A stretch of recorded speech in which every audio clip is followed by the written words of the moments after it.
Nous savons bien que ce n'est pas notre corps qui est né de nouveau. Il n'est donc pas saint. Nous savons que ce n'est pas notre âme qui est née de nouveau. Et si notre âme est constituée de nos pensées, de notre capacité à raisonner, de nos émotions, de notre capacité à choisir, alors tout cela, il est vrai, n'est pas très différent après la nouvelle naissance. Cela pose un réel problème pour notre vie chrétienne, que nos pensées, notre cœur et notre volonté ne soient pas saints en nous. C'est le terrain de nos conflits, de nos batailles et de nos chagrins. Cependant, quelque chose est qui n'est pas du tout de ce royaume, mais issu du royaume céleste, s'est produit et a fait son entrée en nous. Or, ce qui est né de Dieu est saint. Est-ce que vous l'avez saisi? Même si cela ne vous a jamais été expliqué ou défini, vous le connaissez dans votre expérience. Vous savez bien qu'il y a quelque chose en vous qui se révolte contre le péché et le manque de sainteté. Savez-vous qu'une des grandes bénédictions dans votre vie, c'est d'avoir cette capacité intérieure de réaction quand les choses ne sont ni droites ni bonnes. En progressant, nous devenons de plus en plus sensibles au mal, au péché qui opère dans ce monde. Le danger, c'est parfois d'accepter sa présence, de devoir simplement le prendre en compte parce qu'il est là. Un bon nombre d'années auparavant, je voyageais par le train avec une sœur aînée dans le Seigneur. Nous étions dans le wagon-restaurant et une jeune fille est entrée.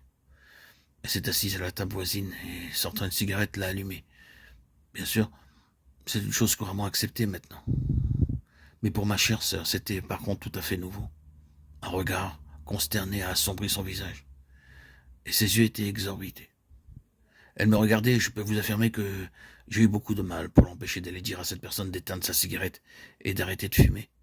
Peut-être pensez-vous que j'ai eu tort de l'en dissuader. Étant un homme qui côtoyait un peu plus qu'elle-même les gens du monde, je savais que cette attitude était devenue courante. Mais pour elle, le choc avait été plus profond. Maintenant, nous sommes dans un monde comme celui-là. Peut-être que les effets de ces chocs se sont amoindris, mais malgré tout, et cela est vrai, pour chaque enfant de Dieu, il y a ce même sentiment, quelque chose d'une forte réaction, d'une révolte intérieure concernant le péché, le mal, le manque de sainteté. Quelle garantie cela représente? C'est un don de Dieu d'avant cela. Dieu fasse que jamais nous ne perdions notre sensibilité dans ce domaine et au risque de ne plus être affectés par l'horreur du péché.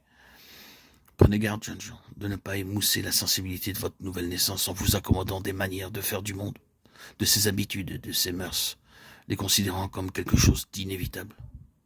Demandez au Saint-Esprit de vous garder très sensible à l'égard du péché et du mal, pour conserver vivante cette différence, ce qui est partie intégrante de votre droit d'aînesse. Si vous êtes un véritable enfant de Dieu, vous connaissez quelque chose de cette différence quand vous allez dans le monde, et cela non seulement par rapport au péché, mais à l'égard d'un bon nombre de choses. Vous êtes différent, quelque chose vous est arrivé.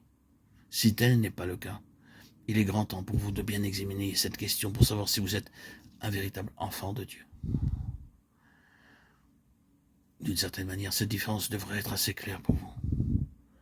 Mais vous ne devez pas seulement saisir cette différence parce qu'on vous l'a dit, ni parce que vos parents sont chrétiens et qui n'aiment pas que vous fassiez certaines choses de telle sorte que vous avez pu acquérir une forme de bonne conscience, mais qui en réalité est celle de vos parents et non la vôtre. Non, cela doit être dans votre propre cœur, dans votre propre fond.